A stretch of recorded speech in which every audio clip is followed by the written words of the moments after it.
Well, ladies and gentlemen, welcome to another edition of Season Ticket Holders. I'm your host, Dane Lillingston, and I have a favourite returning guest with us today. Hey, there you go. He's a long-time senior reporter of the Fox Sports News who's travelled from Las Vegas all around Australia covering the game. He's also a new father, and you may have seen him as one of the stars of TV shows The Home and Away and Sea Patrol. And most importantly, a tragic Manly Sea Eagles fan, so we thought we'd do a welfare check. Cody Kaye, how are you? Been better, mate. Been better. Tough life being a Manly fan these days. Our longest premiership drought since I don't know. I think from that period between the 40s to the 70s. So it's been a really tough period for Manly fans. Sorry, 70s to now. It's been, yeah. I mean, I think there's been times when you felt like there was a false dawn, but it's going to be a long season. I know that much. Yeah. I'm glad I'm on paternity leave and I don't have to necessarily rock up and do a lot of these press conferences myself because I think I'd cry through a lot of them. It hurts, mate. It hurts. Cody, sorry to hear that. Manly, 3 games in, 3 losses. We all know the news now. Anthony Seibold given the sack on Friday. 3 losses at home. I think it was the first time in 20 years, they were saying. The fans were calling it from Brookie off the hill Thursday night.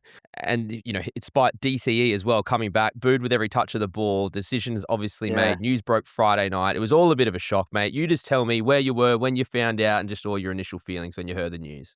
Well, I was watching it on the couch. I don't get to too many games at the moment because I've got a little 10-month-old. But it's been the same thing for Manly. Like, there's a lot of style. There's not a lot of substance. You know, they obviously scored in the first minute, a wide shift. But, I mean, that's all Manly have got. They've got a wide shift. And it's the same old thing. Look, I knew going into that game against the Roosters that Siebes is coaching for his career, really, from the conversations I'd had with the people that make those decisions at Manly. And I think you were looking at the roster isn't great. We all know that. We can get into it later. But when you play behind a beaten forward pack week in, week out, and you want to play this expansive style of footy, you can't do it without the right players. And we haven't had the right players for a really long time now. So I think for Manly, look, that draw, you had to have 3 consecutive home games, absolute dream draw. We've now got our worst record at Brookvale in many, many years. As you said, I think it's the first time we've lost 3 in 20 years, but you go back to last year, we've lost now maybe like 5 or 6 in a row, despite the fact they still got 17,000 there almost in what was just an horrific storm in Sydney that night. And Manly's had really good support from the community over the last little while. And like when there were chances of Siebes out, the community was pretty adamant enough is enough. And look, it's hard to bag the Pens because they're closed privately and they tipped a lot of their money into it, but you could not ignore the sentiment on the hill any longer. Like I had mates that were there. We're fed up, mate. We are genuinely fed up, and I love Siebes as a bloke. He's been really good to me over the years, but it wasn't working anymore. And that's the call, mate. I was going to segue perfectly into that because I was at that press conference with CEO Jason King, chairman and owner Scott Penn, new interim coach Kieran Foran. We will get into that obviously a bit more as well. All of a bit of a shock. I don't know if you had a chance to watch it all. I'm sure you probably did, but what did you have to make of what they had to say? I know some highlights for me was Penn saying the board was not a problem. He did shut that question down. I think Andrew McKinlay asked him that. He said he did not believe they were the problem. Yeah. He said they didn't want to be 0-6. They just simply didn't see any improvement, which is why they made the brutal call now. And of course, I suppose like all boards would try and say, he said the season is still salvageable. But really, mate, you have to think the season is essentially almost a write-off now. Were you satisfied? And what did you make of the reasons they gave for Seibold sacking? Well, I know, like, because I'd spoken to people at the club in the weeks leading up to the round 3 loss. And one of the great concerns they had about sacking Siebes after 3 rounds or 2 rounds was that the season would essentially be a write-off because who was there to step in as an interim? You've got Jimmy Dimmock, who, great assistant, doesn't really look like he's ever going to be a first-grade head coach. And then basically you've got Peter Gentle, like football operations manager. So it was like, and Kieran Foran. So they were really reluctant to have to make that decision, given this is not a club that up until a couple of years ago, we had Shane Fanning in there as an assistant. There were really obvious guys that could have stepped in and steered the ship. Like to throw Kieran Foran in after 4.5 months of being a coach. I mean, not even. He last played 4.5 months ago. So that was definitely a concern of theirs. Look, I actually don't look. The thing is, for Manly, they had their hands tied. They extended him. They extended Anthony last year, so you couldn't sack him during the off season. But I think the great concern was that the same old problems were behind the losses. Like bad fade outs, not able to compete. There's a really soft underbelly at Manly and has for a long time. And when you look at the Manly teams of old, and this is particularly a big push from the old boys. Like those guys, I speak to the old boys a lot. They're so disappointed with the softness of that club. Manly was built on toughness. And then look, any side that goes against premierships, they're built on toughness. We can talk about Scott Penn later and whether or not that family's the right family for it. But like you didn't, there was no other choice but to sack Anthony Seibold. And look, as somebody that loves the club and has always loved the club, we're talking about somebody's career as a coach. And again, I thought Anthony Seibold was, there were moments there where it looked like he was going to get the response and he could be a long-term coach at Manly, but it's a results-driven business. And I think we all know it now. Like, he'd lost that dressing shed. And it was pretty obvious by the way the players were playing. And he'd lost the key players as well. That was the main thing. I did want to bring that up because I remember going out there to Four Pines last year, asking him that very question. This would have been maybe 2/3 through the season and saying, have you lost the dressing room? He shut it down very strongly, saying, you're just trying to get a headline at the time. Obviously, the story was that he'd fallen out with both Trbojevics at the very least. I got a very angry call in the background saying that he wasn't happy with some of my questions, which I thought were very fair questions at the time. Yeah. Seibold coming in for the first time. I mean, I've got history as a Broncos fan. That messy exit from South into the Broncos, overseeing the worst. Yeah, you're smiling. Overseeing the worst season in Broncos club history, leads into the wooden spoon, gets sacked mid-season that year. Obviously, you said he's handed a 2-year extension, contracted to the end of next year. There were rumblings last year that he'd lost the dressing room. How did they fuck this one up so badly, mate? Because to me, it feels like it had to have either been done at the end of last year and make it a clean cut so that fans have some hope for this year. But 3 games in, it just seems like you've wasted an entire season, doesn't it? That's just how I feel. And I'm not even a Manly fan. I was at the press conference a bit angry myself, thinking, how could you let this happen after 3 games? I know there's a whole sentiment of giving it 3 more and it's just going to be 0-6, but it's just like you've ruined the season. It's a waste of a season. I would want to hand my membership back. Like, how did they get it wrong this badly? I don't disagree with you at all. I mean, look, it's a tough one because, like, they're definitely like when you say a coach has lost the dressing room, he hasn't lost everyone, but he'd lost enough. He'd lost enough players, and he'd lost the ones that really matter, and that happened last year. And can we just say, there has been a report, I don't know if you're over it today, the Jake Trbojevic news. Yeah. There's now a sentiment coming out that specifically it was Jake Trbojevic, the way the captaincy transition was handled, and from him to Tom being announced this year, that's now becoming public news too, right? Yeah, that's on the money. You go back to when Tom was playing centre. Tom hated playing centre.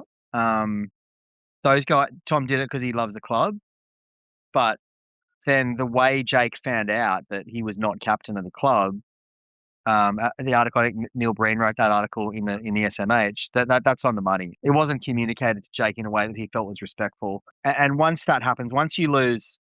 Oh, look, and I'm not saying that they didn't have a working relationship because they did have a working relationship. But like, if you're going to win a premiership, if you're going to be a real force, the heart and soul of the club and the coach have got to be that you've got to want to run through a wall for someone, and they didn't want to do that with Siebes. Once that happens, you like, unless you are the kind of man manager that very few NRL head coaches are, the horse is bolted. And it had bolted last year. So I think you can go back to DCE.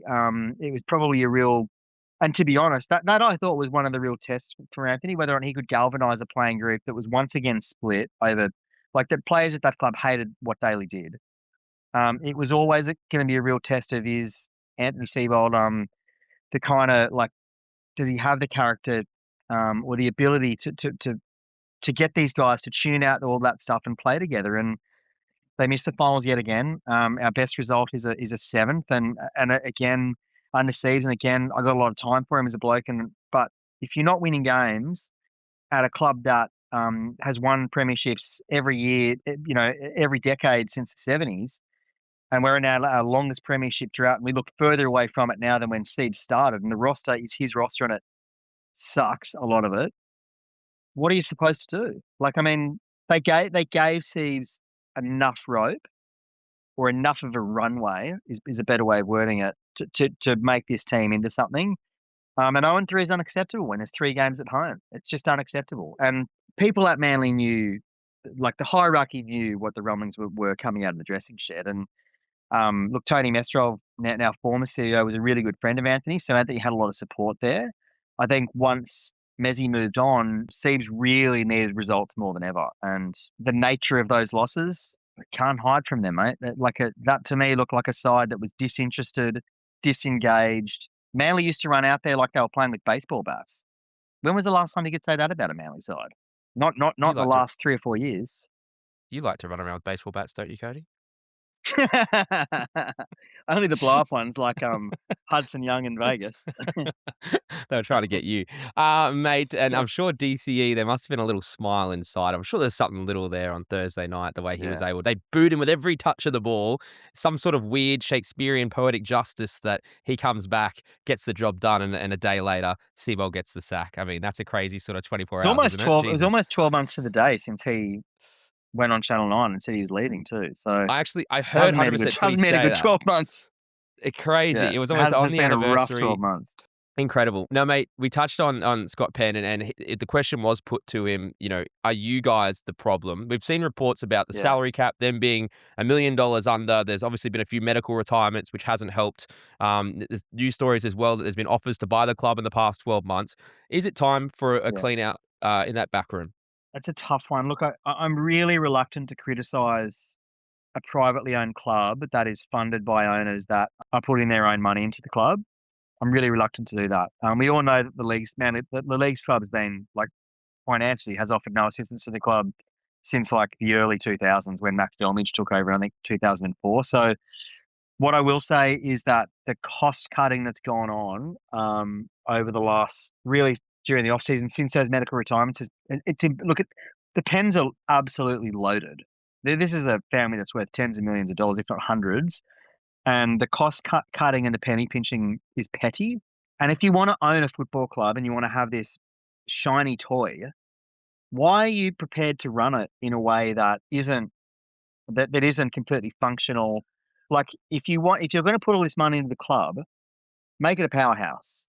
Make it the envy of rugby league. Don't cripple it. Don't sack 20 security guards on the day of the Roosters game because you can't be bothered to pay them. Don't make the backroom staff cook the food. Like, I mean, some of the stuff's petty. Some of it is if you want to own this football club and run it well and get it back to its former glory, treat it like it should be. So I do take issue with the way it's been run over the last few months. And I do honestly think if they are not prepared to start spending money in the places that it needs to be spent, move on. Because there's a consortium out there right now that would love to buy it. And there have been overtures over the last little while. If there is an immediate change, and I mean, Jason King was just made CEO and immediately had millions of dollars stripped from his budget. I'll tell you that right now. Mm. What was the point of doing that? I mean, I can't explain those decisions away, and Scott Penn is at a loss to explain them as well. Aside from saying, "Well, there's medical retirements, cool," but your family's loaded. If you don't want to run this club like it should be, it probably is time to move on. Right? Look, the old boys are not happy about Penn's ownership, and they got a really powerful voice at that club. Again, they've done a lot of great things for the club. They put in a lot of their own money, but what is the point of doing it half-heartedly? You're either all in or you're not, and move on. Did I read they got rid of a full-time masseuse or something like that along those lines? If that's true, I've missed that one. But there's some silly cost cutting that's going on at the moment. I was going to say, if that is the case, surely you're putting your hand up for that job, right? Oh yeah. I've been applying for that job for years. Yeah, sometimes he offers it unwarranted at Fox Yeah. Sports News offices too. And Cody, mate, Kieran Foran, he's been overlooked in all this. I don't know why I Obviously do these concentrating podcasts. It's not good for this exact for my reason. self-esteem. Yeah. Kieran Foran, overlooked a little bit in all this. You touched on it before. Only retired at the end of the last year. Premiership winner with Manly, of course. Only been an assistant for like 4 months. Now we saw his reaction Yeah. live on Fox League Friday night. He said, I'm completely shocked, as we all were. Looked like he found out when everyone else did. He said he was with Siebes Friday morning, had no idea it was coming. A little over 12 hours since that happens, he's unveiled as the new interim coach. I remember seeing him walk in, waiting for him at the press conference. I was a little bit surprised. I know that he was probably, I don't know, the biggest name candidate in the circle already, but still a little bit of surprise to see him given that timeline. What do you think, mate? Is it a bit of a lack of real long-term planning? Like, how did Foran end up coaching this side just after There was no one retiring? else. There's no one else. There was no one else. I mean, and I think they felt that Foz is a really respected voice among the playing group, and not only that, he comes from that. It's Manly DNA, and we all know it's been said 1,000 times that Manly need a Manly person there that understands the machinations of that club. Foz was one of the toughest players to ever put on a Manly jersey, and that's what that club needs right now. I think the other thing is that Foz isn't under any pressure going into this. Nobody expects anything out of Foz. But I think if he had one message to the playing group, it should be right now, listen, I'm not the one under pressure. You guys are the one under pressure. A lot of these guys are off contract in 26, 27. If you want to be an NRL footy player, start playing like one. Let's start rolling up our sleeves and doing the tough stuff again. So Manly didn't have another choice. The question they are having now is, do we bring in an experienced mentor type person to help Foz, or does that muddy the water too much for Foz trying to be a head coach? Like, I've made some phone calls today, and those sort of conversations are going on in the background right now. But they're going to give Kieran every chance to succeed, and if Kieran thinks that he doesn't need that sort of stuff, they'll let him do it himself. I mean, the other one, of course, is like he and Desi are still great mates. They talk a lot, and there's no doubt that Foz right now is really leaning on Des Hasler. There's a sort of thought at Manly, well, maybe Des's mentorship and his voice might be enough in terms of that somebody to lean on, that might be enough for Foz. But yeah, I mean, he doesn't even know what kind of coach he is yet.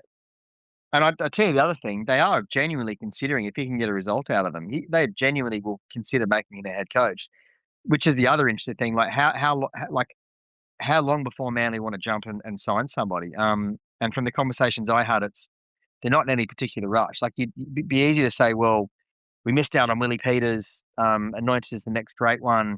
We've got to go and find someone now. It doesn't seem like that's the thinking at Manly at the moment, that the people that are interested in the job are sort of happy to wait, and they want to give Kieran the respect that he deserves as a club legend to see whether or not, well, if you can get results out of the team, then why would we take it off you? Costume check. Well, yeah, costume change. We'll edit around it. Don't worry. Why did he suddenly? We're going to edit it. We're going to go like this. Yeah, mate. So then that comes down to, you've touched on it there, and that is interesting about Des Hasler. But who takes over? We've heard, you mentioned Willie Peters. We've heard Brad Arthur was right in the mix with PNG. Obviously comes with a lot of experience. Matt Ballin, you've told me, loved by the old boys. Queensland assistant, Broncos assistant. Holy shit! Imagine Michael Guire if he ends up falling out as well. And then of course Mick Ennis. We can't go past Mick, former assistant. And of course, was that story, only last year, that he was potentially being groomed as Seibold's long-term successor, right? Your gut feeling. He was. Yeah, your gut feeling. I know you were across that story. What are you thinking? You said they're in no rush, but out of those names, who would you really expect? Or maybe even if you put your fans hat on a little bit, who do you want? It's a bit of a tough one, mate, to be honest. I've spoken to all of those guys recently, and they all want the job. And the other dark horse is Chad Randall. Of course, his old man Terry Randall, Seagulls legend. Chad played for the club. He's now an assistant at the Bulldogs. The one thing Manly do need is a hard ass, and we need somebody that understands the value of a forward pack. Brad Arthur fits that bill completely. Like, Brad Arthur, to me, whichever. At the right club, Brad Arthur's going to come back to the NRL and have a lot of success. As a Manly fan, if we sign Brad Arthur, I'm happy as Larry. He's hard. The old boys have a lot of respect for him. The guys that played, he was only there for a season in 2013, but that was the year we made the grand final and lost to the Roosters in the last 20 minutes. But there's nothing but positives coming from everybody that I've spoken to about Brad, and he's always had a soft spot for Manly after the time that he spent there in 2013. Matty Ballin makes a lot of sense for a lot of different reasons. He really understands the club. He's bled for it. He's won 2 premierships at the club. Has always harboured ambitions to go back and be a head coach there. The playing group love him. The old boys love him. It's just whether or not you want to take a risk on someone that has, at the moment, is it like, it's always like, there have been so many great assistants that we think are going to be the next great thing, and they just struggle to take that next step as an NRL head coach.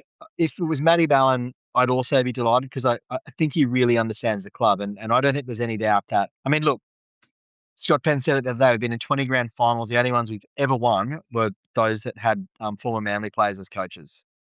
So there's a lot to be said there. And I know the other thing that if Matt came, a lot of former players would want to really be involved in the club, and that's probably been lacking over the last few years. Look, Mick Ennis was really close, and I know Mick would like the job, but I think Mick's probably the outsider at the moment, to be honest. I think Mick could be really good. Like, he's a hard ass as well. He understands the value of a forward pack. So they've actually got really good options at the moment, Manly, and it's not like this is a club that's like got to go and sell somebody on. Like, you've still got Tom in this side, you've still got Tolu Kola, Hamoli Olakuatu, Taniela Paseka. There's a lot of guys there with the right coach that could go on and be superstars of the game. So it's just so important that they get the next appointment right. And I think I'd argue that Trent Barrett was never the right guy. In the fullness of time, we've seen that Anthony Seibold wasn't the right guy. They have to get this next appointment right, because now, given that roster also needs a clean out, you've got to get someone that comes in and understands the club and gets all these decisions right, or it could be another 10 or 15 years before we win a competition. Good luck, mate. Looking ahead just to this season then, I've said it before, and then the thought I've had is, how can you not see this season as a write-off? With the roster you've got, obviously you still have Turbo. You've mentioned you've still got some key forwards in there. You've got excitement in the outside backs. But how do you salvage this season? Can this season be salvageable? What's a pass mark now for Kieran Foran and what he can do with this roster for the rest of 2026? Yeah, that's a really interesting question. Well, I don't think no one expects us to make the eight now. If you make the eight, it's akin to winning the comp at this stage. You just don't want to win the spoon. Now, he's never won the spoon. We're in a situation right now where you almost can see it happening. I do think that Kieran will get enough of a response where there's enough talent in that side, and there's enough other sides that are struggling where Manly's not going to go on a run and lose 10 straight games. I mean, I think there will be a response. I do also think that there's a fair argument that playing group just wasn't playing for Anthony Moore. It's interesting what happens when a playing group wants to play for the guy holding the clipboard. So for me, it's not to win the spoon. If you can finish outside that bottom four, it's probably pretty good. But really, the thing for Manly now isn't so much this season. It's about signing guys for next year. We've got quite a couple off contract 26, quite a few off in 27. It's about a view to rebuilding, because that's who we are. We're a rebuild. So poor Jake Trbojevic, he's never going to win a competition at the club. Tom will be lucky if he wins a competition at the club. There's enough, like Tolu will still be there, Hamoli will still be there, but they need to get someone in that can start rebuilding and convince players to come and play there. So look, obviously the future's bright in the halves of Joey Jamal still signed there for another 3 years, but as for this year, let's just hold on. Good luck, mate. Long-suffering Manly fan now. I hope it all goes well for you, Cody. Mate, Do you? I'm just trying to be nice to my guests, all right? I'm just trying to give you some sort of... No, I give you no hope, mate. You want to be honest? Yeah, I mean, I don't think you ever should have got Anthony Seibold. Not a big fan. I think your team's based around Turbo and you got absolutely no chance. Does that make you feel better when I say it like that? I think we're getting a real glimpse as to who the real Dane Livingston is. You wanted it. You wanted it. I know him pretty well. Your listeners might be working it out. Yeah, no. Come for a shift with Cody Kaye at Fox Sports News and we'll all learn a lot. Cody, mate, just on footy news, I got a segment. I call it Good or Bad for Fans. I just want to chuck through you to a bit of a storyline going on at the NRL at the moment. You tell me if you think it's good or bad for fans. The drama in Brisbane. Of course, we're going to talk about it. Gordon Tallis, Ben Teo. Awesome. Yeah, you love it. I haven't even finished the question yet. Josiah Karafani apparently going to get dropped because he was filling around at the Valley at 3 a.m. on a Saturday, like we all have, like I certainly did many, many times. Never got hit with a public nuisance notice though, Cody. You probably did. I never got hit with one there. You probably got King's Cross back in the day doing all sorts of things. Mate, good or bad for fans? Good. Not for Broncos fans. Good for everybody else. Everybody loves watching the Premiers fall off a cliff the next year. The funny thing is, though, they haven't fallen off on the field yet, because that's 2 pretty good performances in a row, right? Yeah. I mean, look, have you ever seen this much talk about a coach that won a premiership year? The problem is there that, Madge is a hard ass. But, Ben Teo walking away was obviously a tough one. Ben Teo is obviously close with a lot of that playing group. Gordy's been agitating and fighting with the club almost ever since he left. So, but look, none of it's good stuff.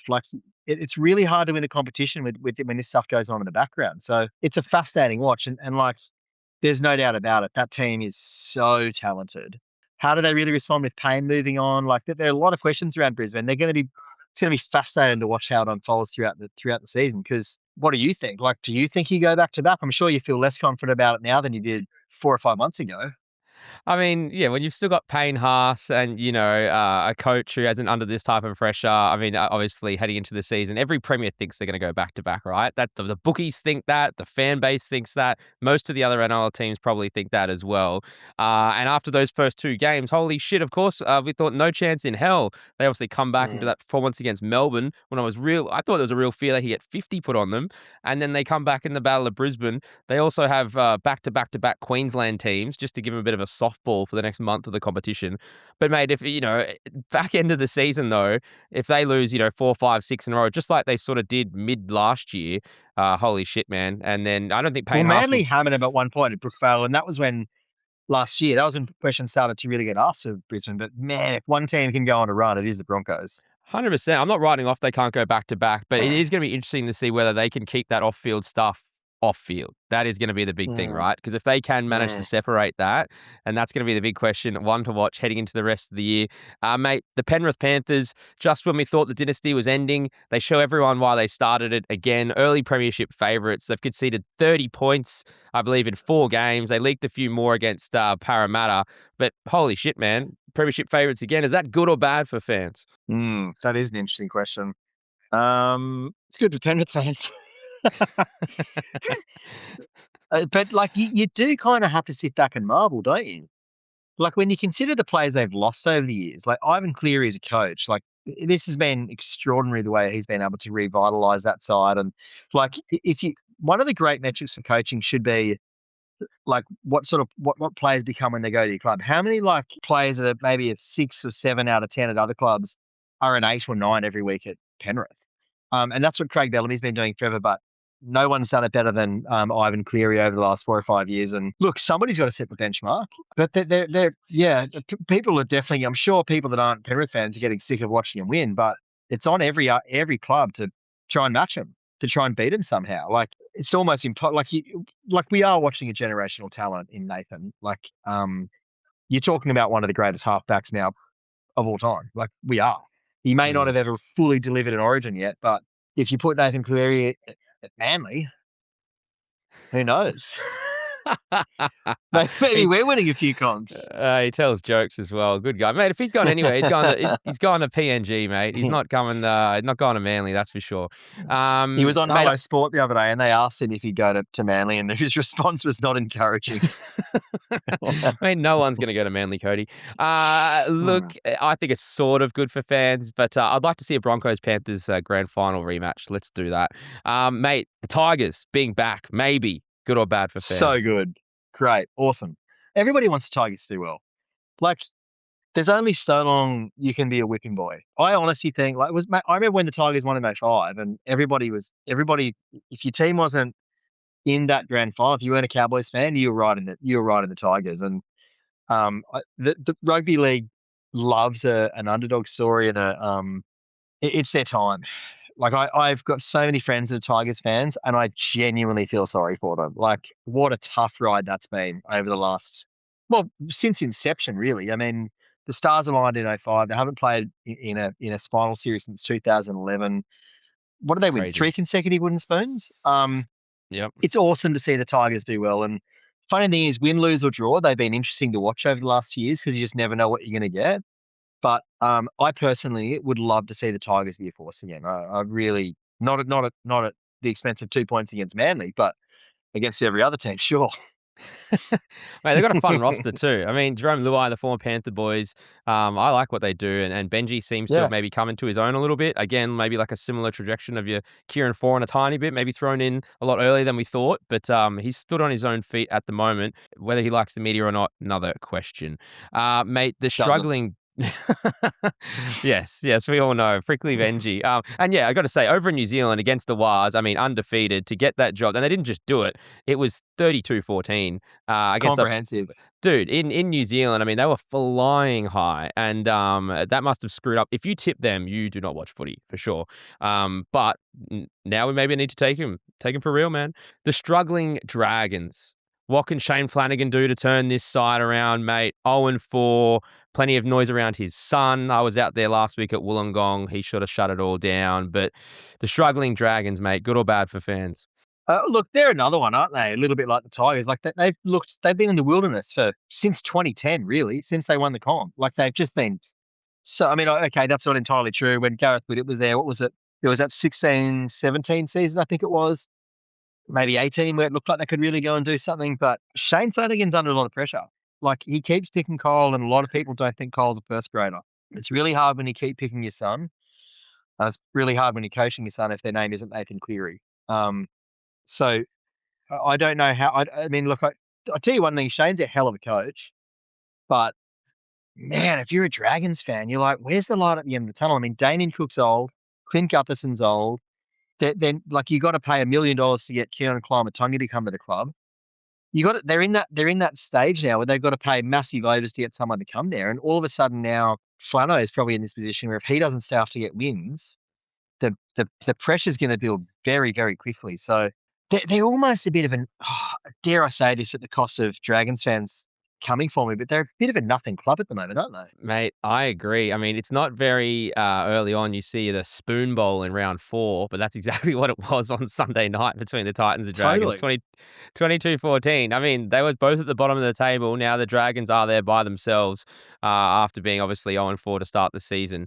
They've leaked 113 points, which isn't the worst. The Eels have leaked more, but yeah, it's their attack, isn't it, mate? I mean, I remember in under sixes, which is very similar. Yeah, Inala Bulldogs. Would have been the last time he played the game, wouldn't it, under sixes? No, this is actually soccer, mate, the round ball game. No, I played in under 13s, Cody, and I was the front row. We're talking about rugby league. I was a barge over prop in under 13s if you want to go there. And, I did win most improved. So, and then mum unfortunately said, you got to concentrate on your studies so you could study real hard and become a high-paying journalist. And that's where I've ended up now, Cody. So thank God the trajectory went the way it does. Yeah, it's uncanny the way that worked out. It all worked out. Oh, mate, I was wearing braces as a front row forward. That takes balls, let me tell you, because you only have a mouth guard for the top row. Every time you get knocked in the mouth. People don't really look at Dane and listen and go, tough. But when I hear that, I go, well, tough. Yeah. Actually, I don't know if you can see it on my shoulder. No, you can't. But the blue belt is back there too. So I know Cody's a big Brazilian Jiu-Jitsu fan, so we always chat in the office. And we're gonna have a roll one day. Is that right? How many tiers lower than blue belt are there? There's 2. So there would be. And how many tiers above are there? A couple. There's a few. 1, 2, 3. A couple. 4. No, you got purple. 7, 10, no, 11, actually, 12, 13, it's not 14. as many. You've got white and nothing below blue, and then above you've got purple, brown, and black. So there you go. So I'm in the middle, pretty much. So you're basically fair to middling. Yeah, we're gonna have a roll, and we will just sort this on the mats, okay? At Holt Street. We'll get it live streamed through News Corp. And Cody, I've saved my favourite question for you for last, if I've still got you. It is Manly wooden spoon for the first time in club history. Good or bad for fans?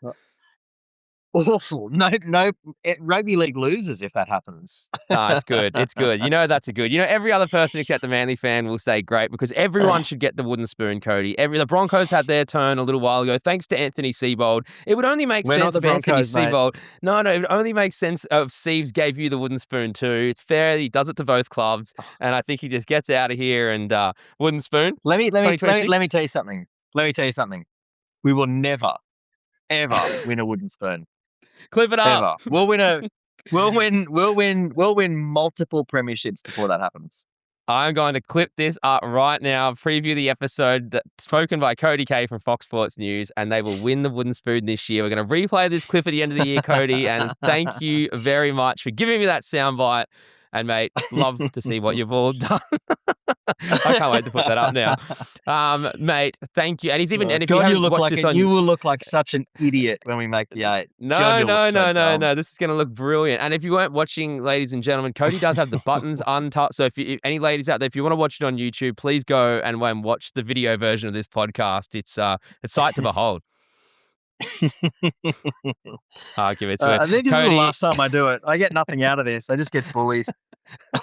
yeah, your check's in the mail. Cody, thank you very much once again for taking the time, mate. You do a great job, obviously, with Fox Sports. Can't wait to see you back in the office. But beautiful to see what you've done with little Raffy and the family there, mate. So thanks for joining us again on Season Ticket Holders. It's a sweet way to end it. I'll come back next time. Thanks, mate. It's always a pleasure. Thank you, Cody, and thank you, everyone. Also, I'd like to just have a quick thank to our sponsors, National Freight Management. They specialise in domestic freight from cartons through to pallets nationwide. You can catch all the information on nationalfreightmanagement.com.au, and please give us some love and support on Spotify, Apple, YouTube. Give us a like, follow, subscribe. It really helps, guys. As always, take care. We'll talk to you soon. Bye-bye. Bye, everyone.